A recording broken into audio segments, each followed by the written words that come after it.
Members of Parliament, Ministers of the Council of Ministers, ladies and gentlemen, we continue with our meeting, public meeting number 9 for today, which started this morning, and we continue with the presentations by the ministers regarding their budget for the year 2025.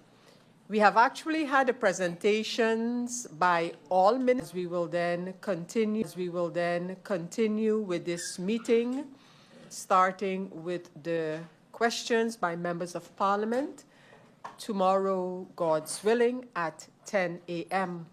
However, before we get that far, of course, we need to have the final presentation by the Council of Ministers, which is the presentation by the Minister of Vromi. Minister Gums, Patrice Gums Jr., I invite you to take the floor on your budget. Minister Gums. Thank you, Madam Chair. Good evening, members of Parliament, colleague ministers, those in the tribune, and those listening and watching online. I will be very efficient, as I am the last, and of course, I only have about 50% battery on my mic, so let's get started. This presentation will be, let me point out just two things that I've noticed in the presentation that need to be amended. The key achievements 2024 will not be in this presentation, and other matters should actually be listed as revenue generation initiatives. The presentation will be the first Ministry of Reorganization, the mission and vision, as indicated, comparison by 2025-2024, revenue, expenses, highlights and expected expenses, policy priorities, CapEx 2025, and finally stated revenue generation initiatives. We begin firstly with just a general overview of the Ministry of Vromi and an organogram. I must state that it is slightly misleading because the only thing that really falls under the Secretary General is Vromi. All other services, so to speak, fall directly under the Minister's purview. The Ministry consists of the following departments and agencies: the Minister and his Cabinet, Staff Bureau, one policy department named Department of Vrom, which falls under directly of the SG's mandate, and then 5 executing agencies, namely inspection, permits, domain affairs, new projects, and infrastructure. Currently, there are 101 employees working for the Ministry. For 2025, we are planning to fill 3 vacancies.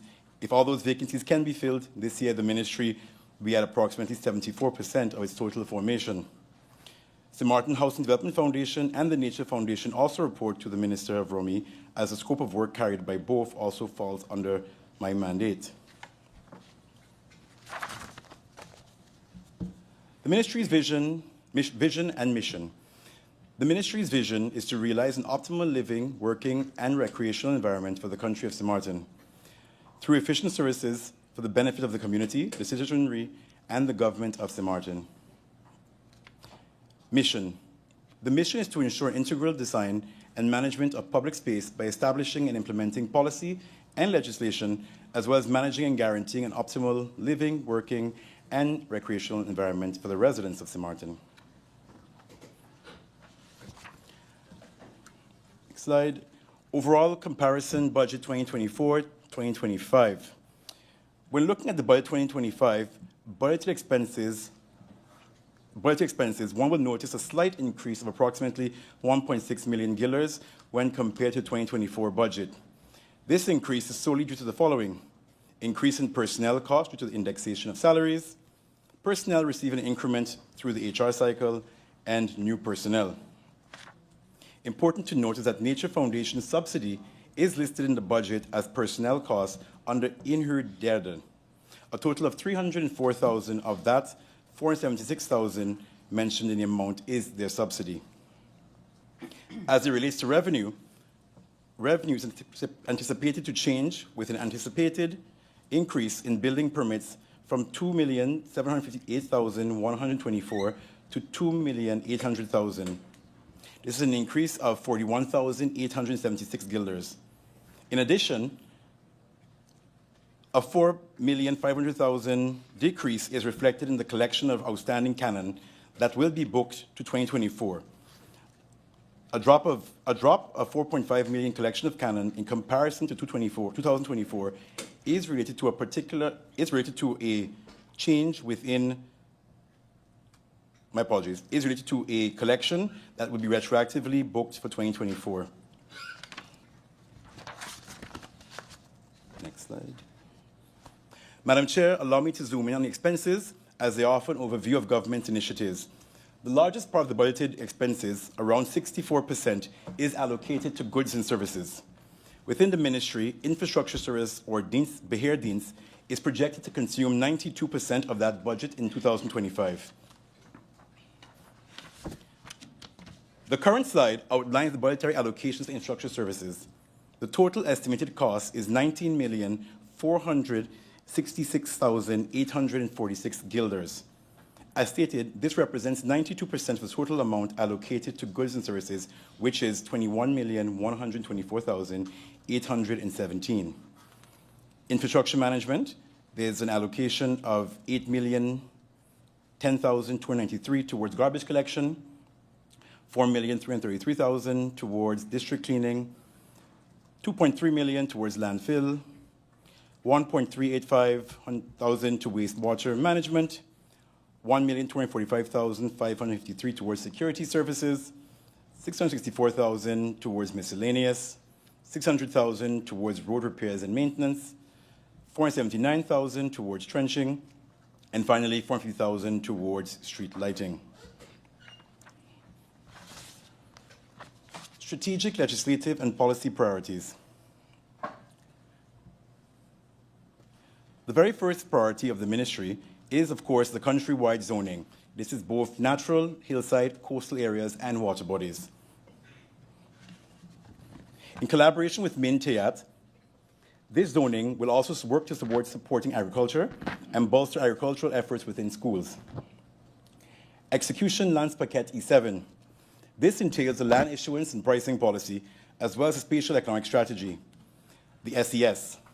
The SES is a plan that focuses on the geographic distribution of economic activities to maximize efficiency, investment, and job creation. It aims to leverage the benefits of concentrating industries and services in specific areas. In addition, the ministry has also engaged discussions with UNOPS on the matter of regulation, as well as infrastructural interventions towards traffic and traffic congestion. Integrated solid waste vision. Activities under this priority includes, 1, establishing a structure responsible for integrated waste management. This is, of course, the Waste Authority. 2, updating the waste ordinance to establish definitions, rules, responsibilities for relevant stakeholders involved in integrated waste management. This is, of course, updating of the waste ordinance. 3, establishing a financial framework to establish sustainable integrated waste management. And finally, 4, adopting a landfill disposal tipping fee. Activities 1 and 2, the tenders for those for legal assistance in that regard will be tendered within short.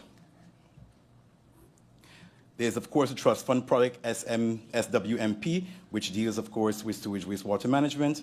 The next priority is secure opportunities for affordable housing. This includes, of course, finalization of the housing policy, continuation establishment of the mortgage-backed guarantee fund.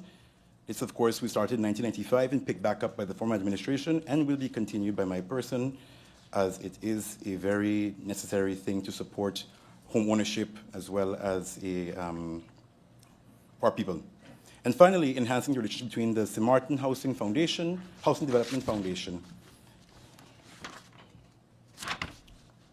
We also have, as well as priorities in our strategic legislative policy priorities, we have climate change report funded through the Green Overseas Go funding, the Coastal Resilience Needs Assessment, CARINA, the International Panel of Deltas and Coastal Arenas, IPDC, the implementation of the new building code, the bestuurlijke handhaving beleid. This, of course, plays a critical part in Brummies' ability to enforce the law. Currently, only BOA, formerly BAFPOL, auxiliary police trained personnel, can issue fines. These fines are issued by the public prosecutor, or handled by the public prosecutor. With the realization of this enforcement policy, administrative fines will for the first time be able to be issued, allowing for increased efficiency in application of existing policies and laws.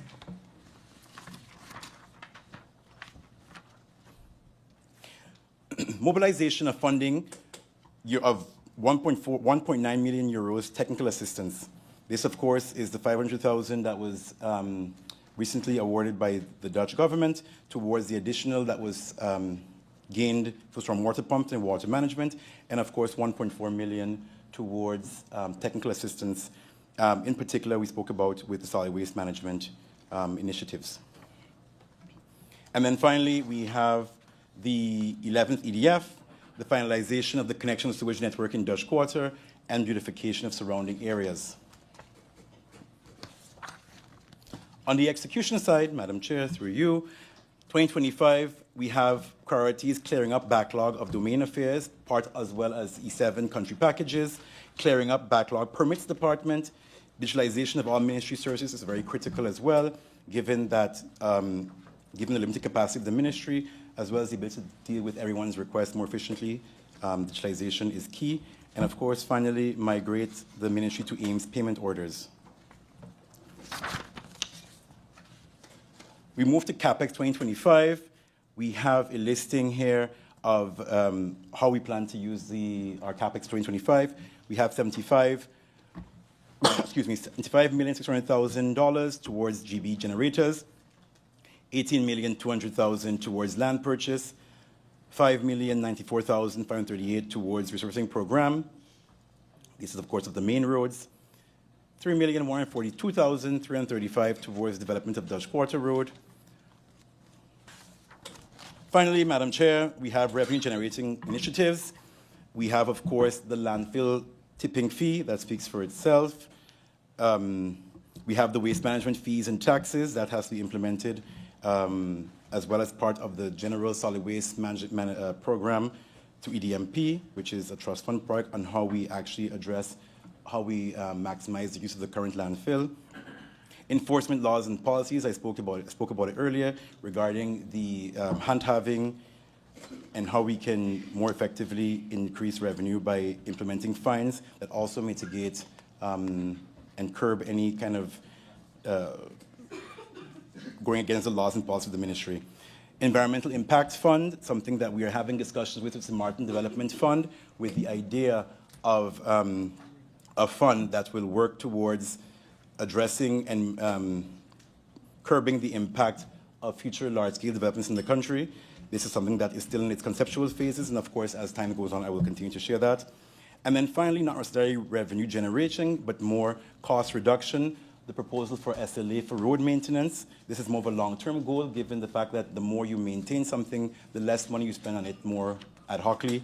And this will also work towards how we address the growing demands on our very limited budget. With that, Madam Chair, we've come to the end of the presentation. I thank you. Look forward to the questions from the members of Parliament. Thank you, Minister of Vromi, Minister Patrice Gums Jr. for your presentation on the budget for the Ministry of Vromi.